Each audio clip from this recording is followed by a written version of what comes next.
नमस्कार दोस्तों, कैसे हैं आप लोग। मैं उम्मीद करता हूँ आप लोग बहुत अच्छे होंगे और तैयारी बहुत अच्छे से आपकी चल रही होगी। दोस्तों, भारतीय संविधान की क्लासें लगातार चल रही हैं और हमारी जो है एक सीरीज़ है ये। हम चाहते हैं कि आपको संविधान बिल्कुल बेसिक समझ बन जाए और बिल्कुल साधारण भाषा में जो है आपको संविधान समझ में आ जाए, क्योंकि आजकल लगभग स्टूडेंट्स की प्रॉब्लम्स है कि उनको संविधान समझ में नहीं आता। क्यों? प्रत्येक एडिशन जो है अपने हिसाब से संविधान को ऐड करता है, ठीक है, मुद्रित करता है, और उसमें कुछ ऐसा होता है कि क्रमवाही या सीरियल पता नहीं होता। तो हम जो आपको तैयारी करा रहे हैं वो बिल्कुल सीरियल से तैयारी करा रहे हैं, बिल्कुल सीरियल कि किस पद के बाद कौन सा पद, किस पद के बाद कौन सी व्यवस्था, किस कार्य के बाद कौन सा कार्य, सारे पर हम काम कर रहे हैं, ठीक है। और उसी में ही हमने लास्ट क्लास जो ली थी वह ली थी प्रधानमंत्री की, और हमने पहली बार आपको प्रधानमंत्री के की पॉइंट और प्रधानमंत्री के कर्तव्य, प्रधानमंत्री की शक्तियाँ, प्रधानमंत्री का शासनकाल, इन सब के बारे में, यहाँ तक कि प्रधानमंत्री के वेतनमान तक को भी हमने आपको बताया है। जबकि प्रधानमंत्री के वेतनमान का संविधान में जिक्र नहीं, फिर भी पेंशन भत्ते के रूप में उनको भारित किया जाता है वेतन, ठीक है। तो उसी के चलते जो है आज भी एक ऐसे ही पद के ऊपर बात कर रहे हैं। आज जो हमारी क्लास है वो है उप प्रधानमंत्री की, जो प्रधानमंत्री का सहायक होता है, ठीक है। अगर हम बात करते हैं दोस्तों कि उप प्रधानमंत्री की, तो ये भी एक संवैधानिक पद नहीं है, यानी कि इसमें भी संविधान में इसका जिक्र नहीं है। जबकि प्रधानमंत्री का पद जो है वो संवैधानिक है, यानी एक ऐसी राजनीतिक पद है ये जिसको एक प्रधानमंत्री और मंत्रिपरिषद के बीच की एक कड़ी बना दिया गया है, ठीक है। वो कब है और कैसी स्थिति में इसको बनाया गया है? वर्तमान में यह जो है जारी नहीं है, वर्तमान में ये पद जो है समाप्त कर दिया गया है। वर्तमान में इस पद को क्या है, पूरी तरीके से समाप्त कर दिया गया है। अभी लाल कृष्ण आडवाणी के बाद जो है उसके बाद कोई भी प्रधानमंत्री उप प्रधानमंत्री देखने को नहीं मिला है, ठीक है। तो इसमें थोड़ी सी पहले बात कर लेते हैं क्यों बनाया गया था, एक एक मुद्दे की बात करते हैं क्या है। समझिए, भारत में उप प्रधानमंत्री पद विशुद्ध रूप से एक राजनीतिक पद है, यानी कि इसका जो है शुद्ध रूप नहीं है। क्या है ये? एक विशुद्ध रूप है और ये राजनीतिक पद है, ना कि कोई संवैधानिक पद है, ठीक है। कैसा पद है ये? एक राजनीतिक पद है, संवैधानिक पद इसका नहीं है। रीजन ये है कि इसका संविधान से कोई मतलब नहीं है, एक ही परिस्थिति बस इसको बनाया गया था, जैसे कि संविधान में इसका कोई प्रावधान नहीं है। सही बात है। अब यहाँ पर बात आती है ये जो आपको यहाँ से भी याद रखनी है, यानी कि प्रधानमंत्री की अनुपस्थिति में जो है, प्रधानमंत्री की अनुपस्थिति में, यानी कि प्रधानमंत्री जब अनुपस्थित हो, सपोज करो प्रधानमंत्री के घूमने गए हैं, प्रधानमंत्री के यहाँ पर घर पर कोई काम है, प्रधानमंत्री बैठक में नहीं है, ऐसी स्थिति होती है, या समझिए प्रधानमंत्री की तबीयत खराब है कुछ, तो कोई भी अगर ऐसी स्थिति होती है कि प्रधानमंत्री अनुपस्थित रहते हैं, उस समय पर जो है उप प्रधानमंत्री को बनाया गया था कि उस समय पर जो है उप प्रधानमंत्री जो है उस कार्यभार को देख सकते हैं, उस कार्यभार को देखकर काम कर सकते हैं, उनके स्थान ले सकते हैं। परंतु इसमें भी एक शर्त दे दी उन लोगों ने कि प्रधानमंत्री की अगर मृत्यु या त्यागपत्र, अगर प्रधानमंत्री की मृत्यु हो जाए या फिर त्यागपत्र हो जाए दे दे, तो उसके पश्चात तो है पद ग्रहण नहीं करते हैं। ये पद ग्रहण नहीं करते हैं। क्यों नहीं करते हैं पद ग्रहण? वो इसका रीज़न यही है कि प्रधानमंत्री का पद ग्रहण करने के लिए जो है वो संवैधानिक व्यक्ति होना चाहिए, संवैधानिक पद होना चाहिए। जबकि ये क्या है? एक राजनीतिक पद है, एक संवैधानिक पद नहीं है। समझ गए मेरी बात? इतनी बात समझ में आ चुकी है। फिर यह है, भारत में जो है अब तक 8 व्यक्तियों ने जो है इस उप प्रधानमंत्री पद को चुना गया है, ठीक है। यानी अब तक कितने व्यक्ति जो हैं कब क्या बने हैं? उप प्रधानमंत्री बने हैं 8 के सिवा नवा व्यक्ति कोई नहीं है। 8 ही व्यक्ति को जो है उप प्रधानमंत्री बनाया गया, जिसके लिए सबसे पहले जो है वो कौन है? अब समझिए, सरदार पटेल हैं, जो प्रथम उप प्रधानमंत्री भी रहे हैं, ये प्रथम गृह मंत्री भी रहे हैं, प्रथम संचार मंत्री भी रहे हैं। इनको नोट करते रहना। सरदार पटेल जो है वो उप प्रधानमंत्री भी रहे हैं, गृह मंत्री भी रहे हैं, प्रथम संचार मंत्री भी रहे हैं, ठीक है। और ये किस समय रहे हैं? पंडित जवाहरलाल नेहरू जब उस टाइम पर प्रधानमंत्री थे। तो क्वेश्चन ये भी पूछ लिया जाता है कि उस समय प्रधानमंत्री कौन थे? तो पंडित जवाहरलाल नेहरू के समय पर सरदार पटेल जो थे उप प्रधानमंत्री बनकर रहे थे। वहीं गुलजारी लाल नंदा और मोरारजी देसाई, गुलजारीलाल नंदा और मोरारजी देसाई दूसरे और तीसरे नंबर पाए, और ये कब आए उप प्रधानमंत्री बनकर? जब इंदिरा गांधी का शासन था। यानी कि गुलजारीलाल नंदा और मोरारजी देसाई इंदिरा गांधी के शासनकाल के समय पर जो है ये उप प्रधानमंत्री के लिए चुने गए। इनका भी कंटिन्यूटी नहीं है कि लगातार इनको चुना गया था, जैसे जैसे जहाँ जहाँ जरूरत हुई, जिस तरीके से पूछा गया। जैसे उप मुख्यमंत्री का पद जो है वो भी क्या है? संवैधानिक नहीं है, उसको भी क्या है? एकदम जरूरत बस कुछ राज्यों में चुन लिया जाता है और कुछ राज्यों में नहीं चुना जाता है। ऐसा मान के चलिए, राजनीतिक बैलेंस बनाने के लिए जब 2 पार्टियों बहुमत के साथ चुनाव होता है और किसी सरकार का चयन बहुमत के आधार पर होता है, या दिग्गज नेताओं के बीच में मुख्यमंत्री पद को लेकर जो है बहसबाजी हुई थी, उस समय पर जो है वह उप मुख्यमंत्री का और ऐसे ही उप प्रधानमंत्री का चयन किया था, केवल राजनीतिक मुद्दे को सही करने के लिए, ठीक है जी। तो इंदिरा गांधी के समय पर जो है गुलजारीलाल नंदा और मोरारजी देसाई जो रहे थे। अगर हम इसके बात करते हैं, जगजीवन राम उप प्रधानमंत्री रहे थे और चौधरी चरण सिंह रहे थे। तो ये दोनों जो रहे थे मोरारजी देसाई के समय पर रहे थे। जब मोरारजी देसाई 77 की बात है, मोरारजी देसाई जब जनता पार्टी के सदस्य थे, तो उस समय पर जगजीवन राम और चौधरी चरण सिंह जो है वो क्या रहे थे, उप प्रधानमंत्री बनकर रहे थे यहाँ पर। ठीक है। उसके बाद में एक व्यक्ति आए थे बाई वी चौहान, ये चौधरी चरण सिंह के समय पर रहे थे उप प्रधानमंत्री बनकर। फिर एक व्यक्ति थे देवीलाल, जो चंद्रशेखर उस समय पर प्रधानमंत्री थे, उस समय पर जो है ये उप प्रधानमंत्री के रूप में रहे थे। ठीक है भाई। लाल कृष्ण आडवाणी अंतिम उप प्रधानमंत्री थे, जो अटल बिहारी वाजपेयी के समय पर रहे थे। तो याद रखो, सबसे पहले सरदार पटेल नेहरू जी के समय पर, ठीक है, फिर गुलजारीलाल नंदा, मोरारजी देसाई इंदिरा गांधी के समय पर, फिर जगजीवन राम और चौधरी चरण सिंह मोरारजी देसाई के समय पर, बाई वी चौहान चौधरी चरण सिंह के समय पर, ठीक है, और देवीलाल चंद्रशेखर के समय पर, और लाल कृष्ण आडवाणी जो है अटल बिहारी वाजपेयी के लिए। इनका ही ये संविधान मिलता है। बस इनकी इतनी ही जानकारी मिलती है। आपके एग्जाम में ऑब्जेक्टिव जो आ सकते हैं वह ये आ सकते हैं कि पहले उप प्रधानमंत्री जो रहे वह कौन रहे। पहले उप प्रधानमंत्री जो रहे वो कौन रहे, तो सरदार पटेल आपको लगा देना है। अंतिम उप प्रधानमंत्री जो रहे हैं वो कौन रहे हैं, उप प्रधानमंत्री वो रहे हैं लाल कृष्ण आडवाणी। ठीक है जी। और किसके समय पर, अटल बिहारी वाजपेयी के। उस समय से अभी तक उप प्रधानमंत्री का पद जो है देखने को नहीं मिलता है। ठीक है। इसके बाद जो है अब हमारा जो आता है वो आता है मंत्रिपरिषद। ठीक है। मंत्रिपरिषद क्या होता है, मंत्रिपरिषद में कैसे संरचना होती है, मंत्रिपरिषद के कार्य होते हैं। अब जो हम आगे देखने वाले हैं वही देखने वाले हैं कि मंत्रिपरिषद क्या होता है। ठीक है। तो देखते हैं मंत्रिपरिषद को। चलिए अब देखते हैं मंत्रिपरिषद, क्योंकि अभी तक हमने उप प्रधानमंत्री के बारे में सीख लिया है। अब देखते हैं मंत्रिपरिषद क्या है, क्योंकि बहुत सारे बच्चों के दिमाग में रहता है मंत्रिपरिषद किसे बोलते हैं। ठीक है। तो आज मैं आपके सामने बिल्कुल क्लियर करने वाला हूँ मंत्रिपरिषद क्या होता है, इसके क्या कार्य होते हैं, और मंत्रिपरिषद और मंत्रिमंडल में क्या अंतर है।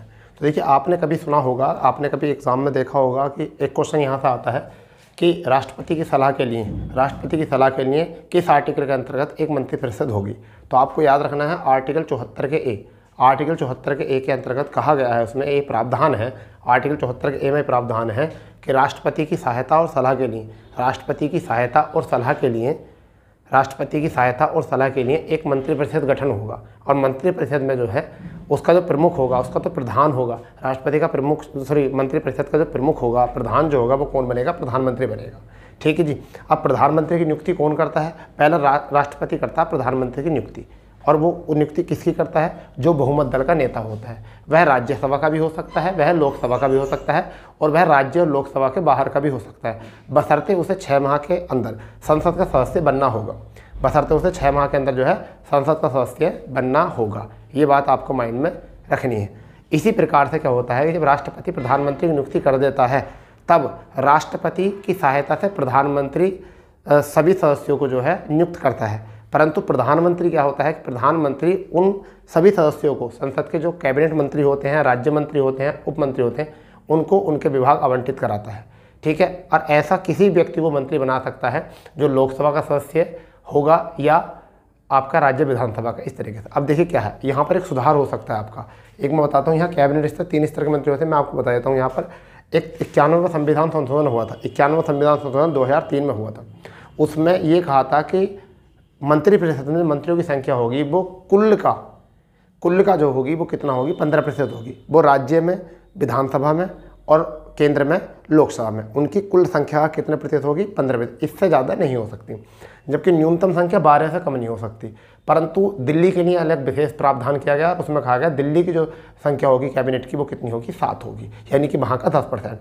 दिल्ली विधानसभा में 10%, जबकि और सभी राज्यों में जो है वो कितनी हो सकती है, 15% से कम नहीं हो सकती, 15% अधिक नहीं हो सकती। ठीक है। ये भी आपको याद रखना है, कौन सा, 91 संविधान संशोधन। ठीक है। 91 संविधान संशोधन, ये बात याद रखनी है। तो सभी राज्यों में और केंद्र में कितने प्रतिशत, 15%, जबकि दिल्ली में कितने प्रतिशत, 10%। अब बात करते हैं कि मंत्रिपरिषद में 3 प्रकार के मंत्री होते हैं। मंत्रिपरिषद में 3 प्रकार के मंत्री होते हैं। एक तो होता है हमारा कैबिनेट स्तर का मंत्री, एक होते हैं हमारे राज्य स्तर के मंत्री, और एक होते हैं उपमंत्री। अभी क्या होते हैं, देखिए, जो महत्वपूर्ण विभाग जिनको दिए जाते हैं, यानी कि जिनको महत्वपूर्ण विभाग दिए जाते हैं, वो तो होते हैं कैबिनेट स्तर के मंत्री। ठीक है। इनकी अधिकतम संख्या जो होती है, इनकी अधिकतम संख्या 15 से 20 हो सकती है। इनकी अधिकतम संख्या जो होती है 15 से 20 हो सकती है। ठीक है। यह एक या एक से अधिक विभागों के अध्यक्ष होते हैं। यह एक या एक से अधिक विभागों के क्या होते हैं, अध्यक्ष होते हैं। कौन? कैबिनेट स्तर के मंत्री एक या एक से अधिक विभागों के अध्यक्ष होते हैं।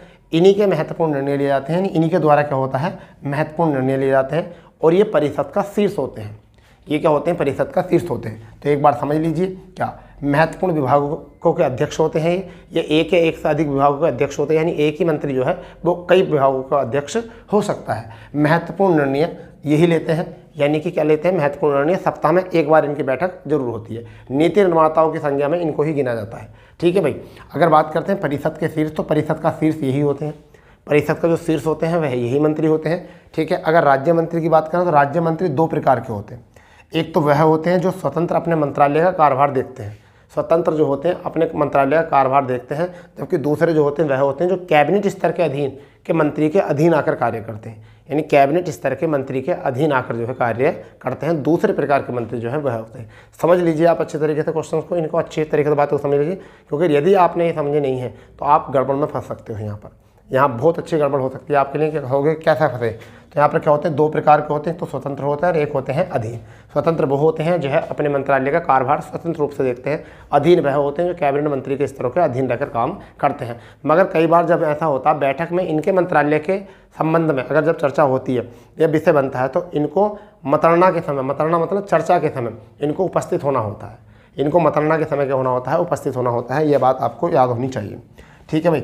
अगर उपमंत्री की बात करें, उपमंत्री की, तो अधीन या देखरेख, यानी कि मंत्री जो होते हैं ये किसी के अधीन कार्य करेंगे या फिर ये देखरेख में कार्य करेंगे।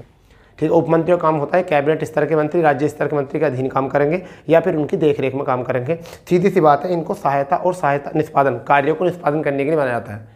यानी कैबिनेट स्तर के मंत्री और राज्य स्तर के मंत्रियों के कार्यों को निष्पादित करने के लिए, अंतिम रूप देने के लिए, उनको एक तरीके से सहायता करने के लिए, असिस्ट करने के लिए जो है इनकी नियुक्ति की जाती है। तो ये थे तीन प्रकार के मंत्री। ठीक है। हमने यहाँ से सीख लिए हैं कैबिनेट स्तर के मंत्री क्या होते हैं, राज्य स्तर के मंत्री क्या होते हैं, उपमंत्री क्या होते हैं। ये मंत्री परिषद में आते हैं तीनों। ठीक है भाई। अब हम चर्चा करते हैं मंत्री परिषद और मंत्रिमंडल में कि मंत्रिमंडल क्या होता है और मंत्री परिषद क्या होता है, ये वाली चीज़। और ये मंत्रिमंडल मूल संविधान में नहीं था, मंत्रिमंडल शब्द जो था मूल संविधान में नहीं था। 44वें संविधान संशोधन 1978 में मंत्रिमंडल शब्द जोड़ा गया था। समझ गए? ये वाली बात आपको याद रखनी है क्योंकि मूल संविधान में नहीं था। ये 44वें संविधान संशोधन 1978 में मंत्रिमंडल शब्द जोड़ा गया था। चलो समझते हैं क्या। यह एक लघु निकाय है, यानी बड़ा निकाय है। यहाँ कैबिनेट स्तर के मंत्री होते हैं, यानी कि मंत्रिमंडल जो होता है वह एक लघु निकाय होता है। कैबिनेट स्तर के मंत्री होते हैं, इनकी संख्या 15 से 20 होती है। ठीक है। 44वें संविधान संशोधन 1978 में इनको जोड़ा गया था, मंत्रिमंडल शब्द को जोड़ा गया था। मूल संविधान में इनका जिक्र है नहीं। इनकी बैठक जो होती है, इनकी बैठक सामान्यतः सप्ताह में एक बार होती है, क्योंकि यही विधि निर्माता या महत्वपूर्ण निर्णय परिषद के शीर्ष या फिर महत्वपूर्ण विभाग के अध्यक्ष या एक से अधिक विभागों के अध्यक्ष यही होते हैं। इस वजह से इन्हीं को कैबिनेट स्तर के मंत्रियों को हम क्या कहते हैं, मंत्रिमंडल। जो कैबिनेट स्तर के मंत्रियों से मिलकर बना होता है उसे कहते हैं मंत्री परिषद। जबकि मंत्री परिषद, सॉरी मंत्रिमंडल, जबकि मंत्री परिषद में यह एक बड़ा निकाय है, इसमें संवैधानिक निकाय है, इसमें संविधान में इसका जिक्र दिया है, और इसमें कैबिनेट स्तर के, राज्य स्तर के, उपमंत्री, यानी कि तीनों प्रकार के मंत्री इसमें शामिल होते हैं। ठीक है। ये क्या है, इसमें कैबिनेट स्तर के, राज्य स्तर के, उपमंत्री जो होते हैं इसमें शामिल होते हैं। ठीक है जी। सरकारी कार्य हेतु एक साथ इनकी बैठक नहीं होती है, इनकी एक साथ बैठक नहीं होती है। सरकारी कार्य हेतु केवल कैबिनेट वालों की होती है, इनकी नहीं होती है। ठीक है। यह संसद की किसकी बैठक में उपस्थित होते हैं, ये संसद की बैठक में उपस्थित होते हैं। मंत्री वह भी व्यक्ति बन सकता है जो ना लोकसभा का सदस्य, ना राज्यसभा का सदस्य, ना विधानसभा का सदस्य, परंतु बशर्ते उसे 6 महीने के अंदर अंदर जो है विधानसभा या लोकसभा का सदस्य की मतलब सदस्यता लेनी पड़ेगी। ठीक है। वो किस तरीके से लेंगे, वह राष्ट्रपति या राज्यपाल निर्धारित करते हैं।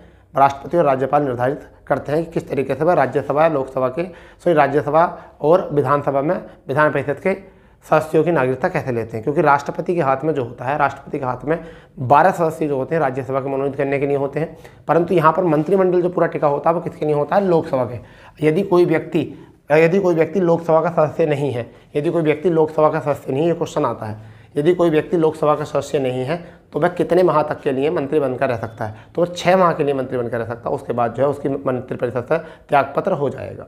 समझ गए नहीं। तो ये भी बात है। अब हम जो बात करने वाले हैं, अब वो बात करने वाले हैं हम कैबिनेट सचिवालय। ठीक है। एक होता हमारा केंद्रीय सचिवालय और एक होता कैबिनेट सचिवालय। ठीक है। हम जो बात करने वाले हैं अब इसमें भी बात करने वाले हैं। सारे डाउट क्लियर कैबिनेट सचिवालय और केंद्रीय सचिवालय में क्या। चलिए देखते हैं नेक्स्ट क्या है। नेक्स्ट है आर्टिकल 77 के 3 में। आपके संविधान में एक आर्टिकल है, आर्टिकल 77 के 3। इसमें जो जिक्र क्या है वो केंद्रीय प्रशासन का जिक्र है। किसका है, केंद्रीय प्रशासन का जिक्र है किसमें, आर्टिकल 77 के 3 में। दोस्तों यहाँ से जो है ना आपको बहुत कुछ सीखने को मिलेगा, यहाँ से जो है ना आपको बहुत कुछ सीखने को लिए मिलेगा जो आपको बहुत डाउट होता है, और उसके साथ साथ आपको आर्टिकल भी याद रखना है जो आपके लिए बहुत डाउटफुल हो सकता था।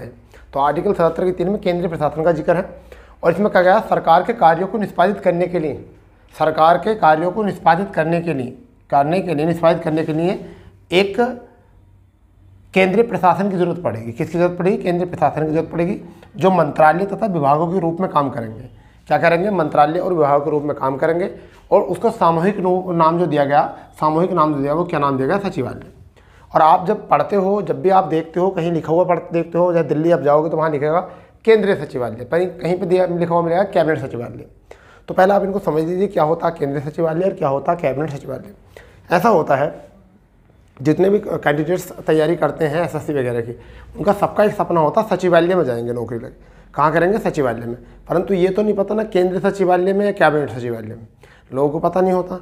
तो केंद्रीय सचिवालय यानी केंद्र का, और कैबिनेट मतलब कैबिनेट स्तर के मंत्रियों का सचिवालय, यानी कि जहाँ पर कैबिनेट स्तर के मंत्री होते हैं उसे क्या कहते हैं, कैबिनेट स्तर का मंत्रियों का सचिवालय। और जहाँ पर केंद्रीय होता है तो वहाँ पर क्या होता है, प्रशासनिक सचिवालय होता है, उसे हम क्या कहते हैं, प्रशासनिक सचिवालय। तो चलिए देखते हैं क्या है। तो सबसे पहले केंद्रीय सचिवालय को समझते हैं क्या है ये। देखिए, नीति निर्धारण की प्रक्रिया में मंत्री परिषद की सहायता करते हैं। ऐसे प्रशासनिक अधिकारी इसमें होते हैं जो नीति निर्धारण करने वाले जो मंत्री होते हैं उनकी सहायता करते हैं। जैसे कि आईएएस अधिकारी जो होते हैं वो सचिव बनकर जाते हैं, तो कहाँ पर जाते हैं, वो यहाँ पर ही जाते हैं।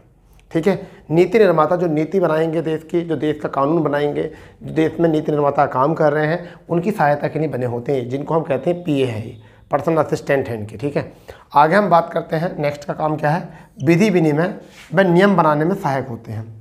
यानी कि विधि बनाने के लिए, विनियम बनाने के लिए और नियम और कानून बनाने के लिए ये सहायता करते हैं, किनकी, कैबिनेट सचिवालय वालों की। ठीक है भाई, आगे हम बात करते हैं मंत्रियों को संसदीय उत्तरदायित्व कराते हैं। यानी कि क्या करते हैं, मंत्रियों को संसदीय उत्तरदायित्व बताते हैं कि आपका क्या दायित्व है, कैसा आपका यहाँ पर उत्तरदायित्व है, क्या इसकी भूमिका है। ठीक है, नेक्स्ट में हम बात करें, बजट तैयार करने में सहायता करते हैं। क्या करने में काम करते हैं, बजट तैयार करने में सहायता करते हैं। ठीक है, अगर बात करते हैं नेक्स्ट में, मंत्रालय व विभागों के द्वारा खर्चों को नियंत्रित करने में सहायता करते हैं कि किस किस प्रकार से हम इन खर्चों को नियंत्रित कर सकते हैं।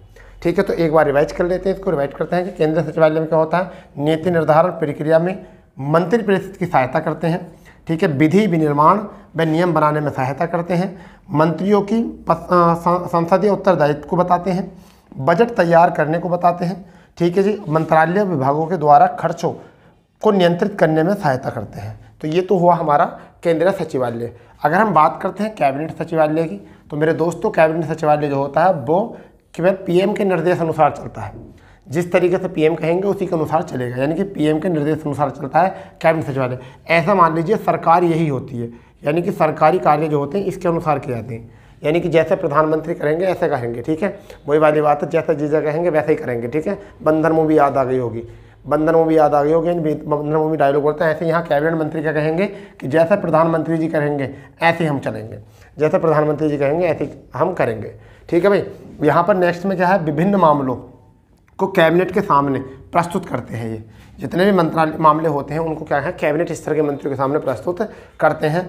नियम व कानूनों को अंतिम निर्णय यही देते हैं, नियम और कानूनों को अंतिम निर्णय यही देते हैं। राष्ट्रपति, उपराष्ट्रपति और समस्त मंत्रालयों के सूचना के पक्ष दिए जाते हैं यहाँ पर, कि वो पक्ष कैसे हो सकते हैं, नागरिक स्तर के पक्ष हो सकते हैं, सैन्य स्तर के पक्ष होते हैं, गुप्तचर पक्ष होते हैं।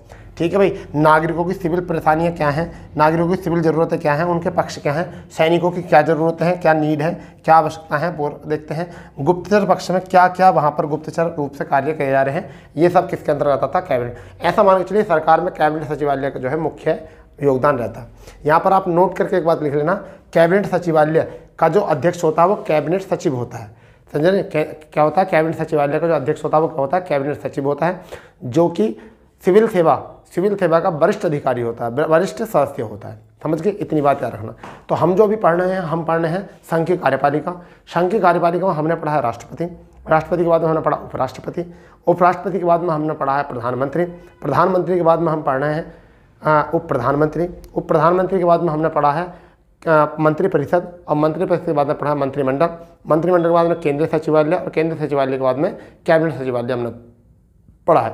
अब संघ की कार्यपालिका में बस एक पड़ाव और आप कराया गया जिसे हम कहते हैं महान्यायवादी। चलिए आज ही क्लास में उसको महान्यायवादी समाप्त करते हैं, फिर रह जाएगी संघ की विधायिका, यानी कि हम जो पढ़ेंगे फिर नेक्स्ट लेक्चर में पढ़ेंगे संघ की विधायिका। तो पहले उसको समझ लेते हैं। छोटा टॉपिक होता है बेटा, छोटा टॉपिक होता है महान्यायवादी का, ठीक है भाई, महान्यायवादी का, ठीक है भाई। इसको समझ लेते हैं क्या है महान्यायवादी।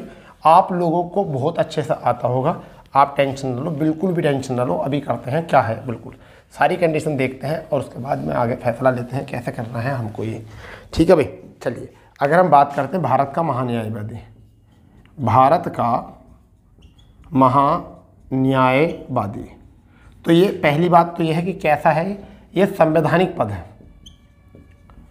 संवैधानिक पद है, ठीक है। इसका जिक्र जो है अगर हम बात करें, इसका जिक्र जो है आर्टिकल 76 में है। किस में है? आर्टिकल 76 में है, ठीक है भाई। अरे बात समझ, आर्टिकल 76 में है। इसको जो हम कहते हैं क्या कहते हैं? सरकारी वकील कहते हैं, सरकारी वकील कहते हैं। क्या कहते हैं भाई? सरकारी वकील कहते हैं, ठीक है भाई। आप अगर हम बात करें इसकी योग्यता क्या होती है, योग्यता की अगर हम बात करें योग्यता, तो न्यायाधीश, न्यायाधीश बनने योग्य हो, न्यायाधीश बनने योग्य हो, वो व्यक्ति जो न्यायाधीश बनने योग्य होगा, ठीक है वो। इसके कार्य जो होते हैं वो कैसे होते हैं? ये वैधानिक कार्य होते हैं, वैधानिक कार्य होते हैं। कैसे कार्य होते हैं भाई? वैधानिक कार्य होते हैं। इसके कार्यकाल की बात करें तो क्या होता है? राष्ट्रपति प्रसाद पर्यंत, राष्ट्रपति प्रसाद पर्यंत ये होता है, ठीक है भाई, प्रसाद पर्यंत होता है। इसको बात याद रखना है, इसको बात याद रखना है, समझ गए नहीं? अगर हम बात यहाँ करें, अगर हम यहाँ बात करें कि यह इसमें थोड़ा सा चलो यहीं लिख देते हैं। अगर हम बात करते हैं इसकी, यह सरकार की ओर से, यानी कि सरकार की तरफ से सरकार का पक्ष रखता है, सरकार का पक्ष रखता है, क्योंकि सरकारी वकील होता है तो क्या करता है? सरकार का पक्ष रखता है, ठीक है भाई, सरकार का पक्ष रखता है, ठीक है। यह संपूर्ण देश में कहीं भी सुनवाई कर सकता है, ठीक है। संसद के दोनों सदनों में बोल सकता है, ठीक है, बोल सकता है, भाग ले सकता है, परंतु इसको क्या नहीं होता? इसको मत करने का अधिकार नहीं होता। महान्यायवादी को क्या काम नहीं होता? मत करने का अधिकार नहीं होता। सरकारी खर्चों को यानी ऐसा मान लीजिए राष्ट्रपति का प्रसाद पड़ा जाता है, ठीक है। अगर हम बात करते हैं इसकी ओर, तो संबंध अगर इसका करें कि अगर इसका संबंध अगर हम बात करें तो भारत के किसी भी कोने में जाकर जो है ये क्या कर सकता है? बातचीत कर सकता है, ठीक है, बातचीत कर सकता है, सुनवाई कर सकता है, संपूर्ण देश में कहीं भी, ठीक है। अब यहाँ से बात करते हैं, थोड़ी सी इंपॉर्टेंट बात जो है वो क्या है, थोड़ी इंपॉर्टेंट बात जो है वो क्या है, इसको समझ लीजिए। पहली बात क्या है इसमें कि सबसे पहले फर्स्ट जो महान्यायवादी थे वो कौन थे? वो थे आपके MC सीतलवाड़। कौन थे? MC सीतलवाड़,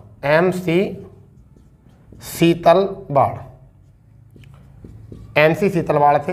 कब से कब तक रहे थे? ये 28 जनवरी 1950 से लेकर 28 जनवरी 1950 से लेकर जो है 1 मार्च, कब तक? 1 मार्च 1963, 1 मार्च 1963 तक रहे थे।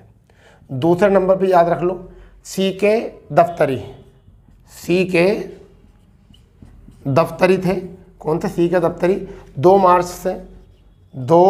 मार्च से और 1963 से जो रहे थे वो कब तक रहे थे? ये 68 तक रहे थे आई थिंक, यानी कि 30 अप्रैल और 1968 तक, 1968 तक, हाँ 1968 तक रहे थे, 1968 तक रहे थे। अगर हम वर्तमान में बात करें बेटा, वर्तमान की अगर बात करें तो 16वें नंबर के हैं। कौन से नंबर के हैं? 16वें नंबर के हैं। 1 अक्टूबर को, कब? 1 अक्टूबर को, 1 अक्टूबर 2022 को ये चुने गए हैं। इनका नाम क्या है? इनका नाम है R वेंकट रमन। इनका नाम कौन है? क्या है? R वेंकट रमन, ठीक है, आर वेंकटरमन। तो इसको थोड़ा सा समझ लो, इसको थोड़ा समझ लो क्या है, समझ गए नहीं, एक बार समझ लीजिए। भारत का महान्यायवादी आर्टिकल 76 में इसका जिक्र संवैधानिक पद है, ठीक है, सरकारी वकील कह सकते हैं, सरकार का पक्ष रखता है, ठीक है, वैधानिक कार्यों में इसका काम जो होता है वैधानिक कार्यों में सहायता करना होता है, योग्यता न्यायाधीश बनने होती है, या न्यायाधीश जो भारत का न्यायाधीश बन सकता है, भारत के कोर्ट में, सुप्रीम कोर्ट में, हाई कोर्ट में न्यायाधीश बन सकता है, वही इसकी योग्यता करता है, ठीक है। राष्ट्रपति प्रसाद प्रेरित रहता है, सरकार की तरफ से सरकार का पक्ष रखता है, ठीक है। अब तक जो है, अब तक की अगर बात करें तो 16 महान्यायवादी बन चुके हैं। इसमें पहले की बात करें तो MC सीतलवाड़ हैं, जो 28 जनवरी 1950 से लेकर 1 मार्च 1963 तक रहे थे पद पर, ठीक है। फिर CK दफ्तरी हैं दूसरे नंबर पर, जो 2 मार्च 1963 से लेकर 30 अप्रैल 1968 तक रहे थे। वर्तमान में जो है 16वें नंबर के हैं, ये क्रम भी पूछ लिया था बेटा, ठीक है। R वेंकटरमन है और इनका 1 अक्टूबर 2022 को जो है 1 अक्टूबर 2022 को जो है क्या किया गया था, इनका गठन मतलब इनकी नियुक्ति की गई थी। इसके बाद अगर हम बात करें तो इनका कोई ऐसा योगदान आगे नहीं आता। चलिए 1 मिनट हम टाइम देते हैं, उसके बाद में थोड़ा आप इसको नोट कर लीजिए, थोड़ा आप इसको नोट करिए जल्दी, क्या है, ठीक है, नोट करिए, ठीक है भाई, आप इसको नोट करेंगे, बहुत फुर्ती से नोट करेंगे, ठीक है। अगर हम बात करें महान्यायवादी की, तो महान्यायवादी का जो वेतनमान होता है, महान्यायवादी का वेतनमान भी कई बार पूछ लिया था। कार्यकाल तो प्रसाद पर्यंत होता है राष्ट्रपति के, किसके, राष्ट्रपति के प्रसाद पर्यंत रहता है, जब तक राष्ट्रपति चाहेंगे जब तक रहेगा। अगर हम वेतन की बात करें तो 2.5 लाख, अगर हम वेतन की बात करें तो क्या होता है, 2.5 लाख रुपए मासिक वेतन होता है। कैसा होता है, मासिक वेतन होता है 2.5 लाख, ठीक है भाई, 2.5 लाख मासिक वेतन होता है, ठीक है। सरकारी वकील होता है, जैसे राज्य केंद्र में महान्यायवादी होता है, ऐसे ही जो होता है राज्य में महाधिवक्ता होता है। तो दोस्तों अभी तक हमने जितनी भी क्लासें ली हैं, यहाँ तक हमने राष्ट्रपति, उपराष्ट्रपति, प्रधानमंत्री, उप प्रधानमंत्री, मंत्रिपरिषद, सचिवालय और महान्यायवादी, ये हम पढ़ रहे थे संघ की कार्यपालिका, ठीक है। अब हम पढ़ेंगे संघ की विधायिका, फिर हम पढ़ेंगे संघ की न्यायपालिका, उसके बाद पढ़ेंगे राज्य की विधायिका, राज्य की कार्यपालिका, फिर पढ़ेंगे राज्य की विधायिका, फिर पढ़ेंगे राज्य की न्यायपालिका। इस तरीके से यहाँ तक हम कवर करेंगे, ठीक है दोस्तों। तो सेशन में अगर मज़ा आ रहा है तो अपने दोस्तों को शेयर करें, और ज़्यादा से ज़्यादा जो है अपने दोस्तों में शेयर करोगे तभी आगे बढ़ेंगे हम लोग। और आपको डेली 8 बजे जो है क्लास आपको मिलती है। हम लगातार मेहनत करते हैं, क्योंकि आपको जिससे कि अच्छी तरीके और सिंपल भाषा में जो है आपको संविधान समझ में आ जाए, क्योंकि मोटी मोटी किताबें पढ़कर जो है आपको समझ में आने वाला नहीं है, क्योंकि आपको वहाँ पर बिना किताबें तो कोई भी खरीद कर रख लेगा, परंतु उनको समझाए कौन, तो उन भाषाओं को समझाने के लिए हम आपके साथ हैं, बिल्कुल सिंपल भाषा में, ठीक है भाई। तो मिलते हैं नए सेशन के साथ। जय हिंद, जय भारत, वंदे मातरम।